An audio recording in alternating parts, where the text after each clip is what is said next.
First உளுந்து தண்ணியில் ஊற வச்சு எடுத்துக்கோங்க. எடுத்து மிக்சியில் ட்ரான்ஸ்ஃபர் பண்ணிக்கோங்க.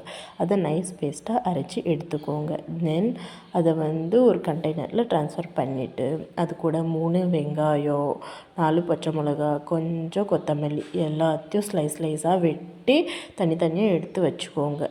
நெக்ஸ்ட் அந்த மாவில் நைஸாக அரைச்சி வச்சுருக்க மாவில் பச்சை மிளகா, வெங்காயம், அப்புறம் கொத்தமல்லி எல்லாத்தையும் சேர்த்து நைஸாக மிக்ஸ் பண்ணிக்கோங்க. ஒரு ஃபைன் மிக்ஸ் கொடுங்க. அது கூட நம்ம கொஞ்சம் பெப்பர் இடித்து சேர்த்துக்கோங்க. இடித்து சேர்த்தா கொஞ்சம் டேஸ்ட்டாக இருக்கும். கொஞ்சம் இடித்து சேர்த்துக்கோங்க. இடிச்சுட்டு அதில் ட்ரான்ஸ்ஃபர் பண்ணிக்கோங்க. பண்ணிவிட்டு கொஞ்சம் சால்ட்டு எவ்வளோ வேணுமோ அவ்வளோ போட்டுக்கோங்க. Required amount of salt.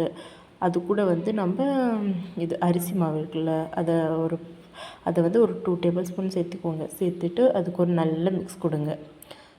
Next mix கொடுத்துட்டு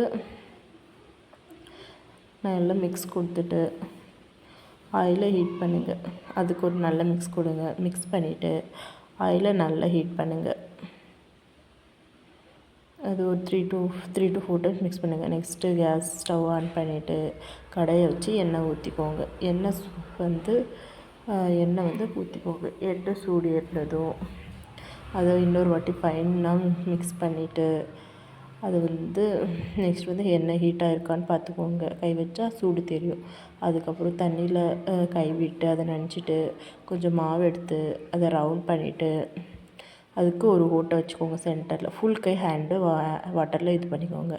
நெக்ஸ்ட் அதில் ஓட்டை பண்ணிவிட்டு எண்ணெயில் டைரெக்டாக ட்ரான்ஸ்ஃபர் பண்ணிவிடுங்க. ட்ரான்ஸ்ஃபர் பண்ணிவிட்டு அதே மாதிரி ரிப்பீட் த ப்ராசஸ்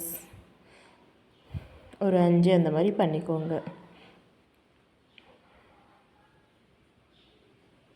நெக்ஸ்ட்டு எல்லாத்தையும் 1 by 1 எண்ணெயில் விட்டு எடுத்துக்கோங்க. எடுத்துட்டு கொஞ்சம் நேரம் அப்படியே விட்டுடுங்க. அதை நம்ம எடுக்கக்கூடாது கொஞ்சம் நேரம்.